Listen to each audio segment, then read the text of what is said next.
The wind is older here. The sky is wider. The land isn't quiet, it just speaks in a different language. And the people who've lived here the longest, they've been listening longer than America's even existed. This is the final episode of our National Park series, and today we're going beyond the lower 48, into the last frontiers and the first homes. Welcome to Time Tellers. I'm Dan. And I'm Renee. And this is episode 6, Beyond the Mainland. Today we're hiking through the vast glacial silence of Alaska, listening to the living volcanoes of Hawaii, and diving into colonial echoes of the U.S. territories, American Samoa, Guam, Puerto Rico, and the Virgin Islands. These places are more than destinations. They're contested landscapes, living ecosystems, and cultural touchstones. And in many ways, they ask harder questions than the parks we've talked about so far. What happens when conservation overlaps with colonization? When protected land has been somebody else's home for thousands of years? And how do you preserve a place that's still erupting, still melting, still healing, still telling its own time? Let's begin.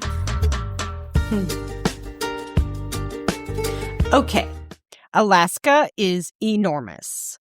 And that's not just a fun fact, it's logistical and philosophical challenge. It's 1/5 the size of the entire lower 48. There are 8 national parks here, and 6 of them you can't drive to. Either fly in, boat in, or walk a very long way. These parks aren't scenery, they're territory. They test your sense of scale and time. The glaciers are ancient, the rivers run for hundreds of miles, and the people, they've been here since the Ice Age. Ah. The biggest national park in the country is Wrangell St. Elias. Over 13 million acres. That's bigger than Switzerland. And it's not even the most visited park in Alaska. Here's what you'll find inside. Volcanoes, glaciers, bears, copper mines, ghost towns, and tiny communities where subsistence hunters still live off the land. Sounds fun. If you know how to do that, yes. If you don't, probably not. I'm sure Amazon delivers. Oh gosh, probably not, actually. Drones. And that brings us to Analeka, the Alaska National Interest Lands Conservation Act of 1980. Congress passed it to protect over 100 million acres of Alaskan wilderness, including Wrangell, St. Elias, Gates of the Arctic, Katmai, and more. But it came with a compromise: subsistence rights. Rural residents, especially indigenous Alaskans, could still hunt, fish, and gather inside the park. That's unprecedented. Because here, protecting land didn't mean erasing the people who already knew how to live with it. It meant trusting them. Something all the parks could have learned. Yes. The most famous Alaskan park is probably Denali, home to the highest mountain in North America. For decades, maps called it Mount McKinley, after a president who never set foot in Alaska. But to the Koyukon Athabaskan people, it's always been Denali, the high one. In 2015, after years of activism, the mountain was officially renamed. A small moment, but also a big one. Denali is full of moose, wolves, and grizzlies, but also full of memories. Old trading routes, sacred mountains, and ranger stations built by New Deal workers back in the 1930s. It's also a place where climate change is rewriting the script in real time. Glaciers are shrinking, permafrost is thawing, caribou are migrating earlier. Gates of the Arctic is probably the most intense park in the system. No roads, no trails, no campgrounds, zero infrastructure. Just tundra, rivers, mountains, and light that never goes out in summer. This land has always been home to the Inupiat people. And when the park was proposed, they fought to make sure the rights were protected. Today, they still hunt caribou here, still fish, still live, and the Park Service has learned to listen, not impose, which is a very good trait. Yeah. In 1912, the Navaruptu volcano in Alaska erupted so violently that the sun disappeared over half the continent. It created the Valley of 10,000 Smokes. It was bigger than Mount St. Helens, and it changed the region forever. Today, Katmai National Park protects that volcanic landscape and a thriving population of brown bears. Do you think they make grilled salmon on the fire? Maybe, with their little forks and... No, they just stab it with sticks. Oh, okay. Now I have that image from Brave when she's trying to beat Mom and the fish and... Yeah. Anyways... If you've ever seen a viral clip of a bear catching a salmon mid-air and mid-barbecue, it was probably filmed at Brooks Falls. Other notables, Glacier Bay, Kenji Fjord, Lake Clark, Kubak Valley. Glacier Bay is a marine wilderness with whales, sea otters, and glacial fjords. Home, am I saying that wrong? Very. What? How do you say it? It's Scandinavian. Fjords. Fjords. Okay. You just offended Norway. Fjords. Okay. Other And notables. Elsa. Glacier Bay, Kenai Fjords, Lake Clark, Kobuk Valley. Glacier Bay, a marine wilderness with whales, sea otters, and glacial fjords. Home to the Tlingit people who still conduct ceremonies here. Kenai Fjords, where glaciers crash into the ocean and you can kayak past harbor seals and puffins. Puffins are awesome. They're so cute. Lake Clark, remote, volcanic, and sacred to the Dena'ina Athabascan. I'm so sorry for that pronunciation. Kubuk Valley, giant sand dunes in the Arctic Circle. Also home to caribou migration routes going back 10,000 years. Yes. That's old. That is old. If Alaska shows us scale, Hawaii shows us depth. There are 2 national parks in the state of Hawaii. Hawaii Volcanoes on the Big Island and Haleakala on Maui. But the real story, it's not about tourism, it's about sovereignty.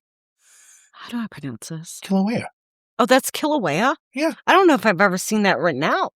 Really? Yeah. Oh. Kilauea is one of the most active volcanoes on the planet. It's erupted over 60 times in the last century.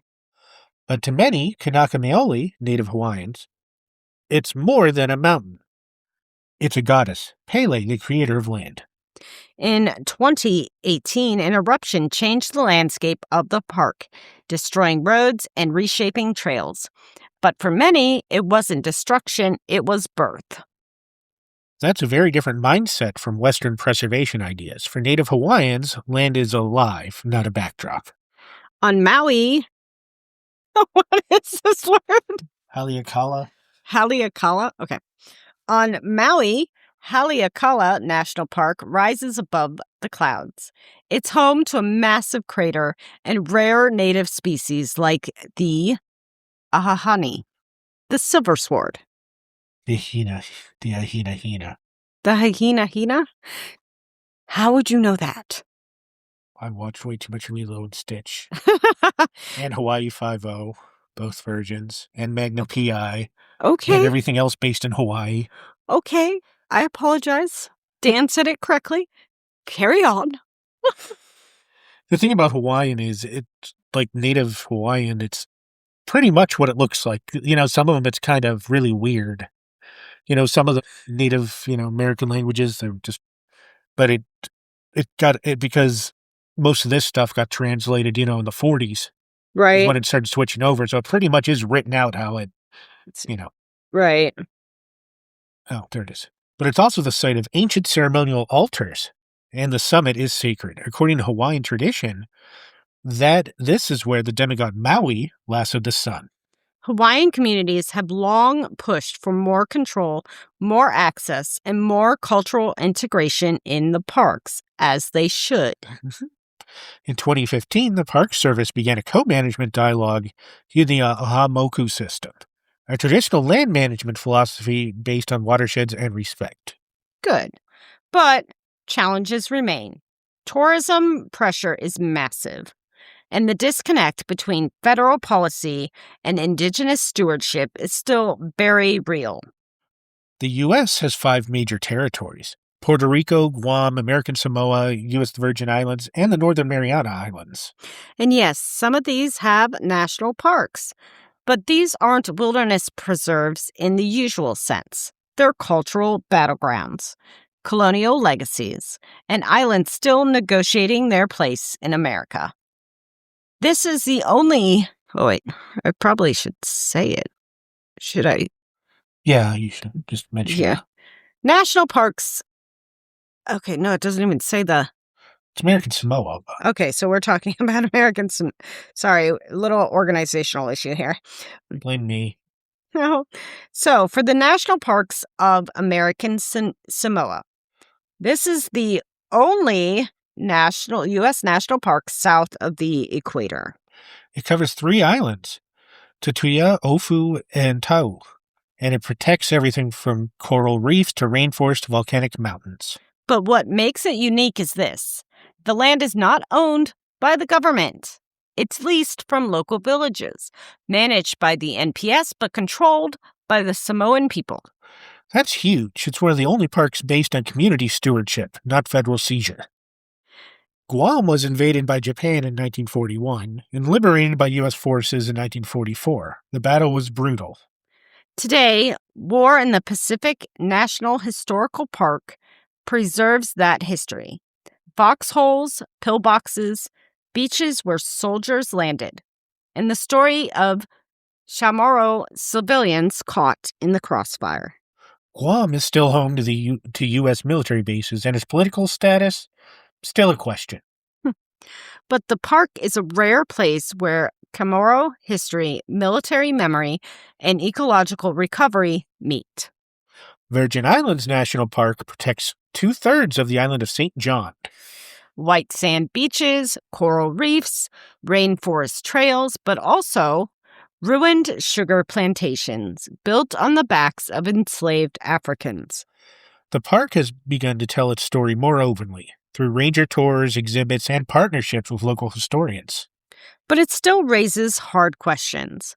Who benefits? Who gets pushed out when land becomes protected? What does preservation mean when it erases pain? Finally, there's San Juan National Historic Site, preserving the massive stone Spanish fortress of Castillo San Felipe del Moro and Castillo San Cristobal. These were built in the 1500s to guard against pirates and invaders. Today, they guard against forgetting. Puerto Rico is home to 3.2 million Americans with no voting representation in Congress, and their national park reminds us that empires leave marks. All right, last lightning round of the series. Let's go out strong. Best sunrise? Wow. Haleakala Summit. The world ends in gold. Okay. Most tumbling hike? The tundra in the gates of the Arctic. There's no trail, just trust. Best park no one knows exist? National Park of American Samoa. Wild, sacred, and community-led. And it's in American Samoa. Yes. Oh, sorry. That's you. I know. Most emotional moment. Standing inside a plantation ruin in St. John, reading the names of enslaved people aloud with a ranger. Weirdest geology? Valley of 10,000 Smokes. Katmai looks like another planet. Ooh. Fun. Biggest surprise? That's so many of these parks are still living, changing, and struggling for recognition. We often think of the national parks as the crown jewels of the United States. But if that's true, then these parks are on the edges. They're the roots. Alaska, Hawaii, the territories, these places don't fit the postcard mold. They're messy, sacred, alive, haunted, melting, burning, rebuilding, reclaiming. And they show us that land isn't just something to visit. It's something to listen to, something to remember. These parks reminds us that time isn't just in rings of trees or layers of rock. It's in the ceremonies, the songs, the treaties, the names that were taken and then returned. So this is it, the last stop on our national parks journey. But the parks, they're still out there, calling, teaching, changing, and waiting for someone to show up and say, I'm listening. "We'll see you on the trail."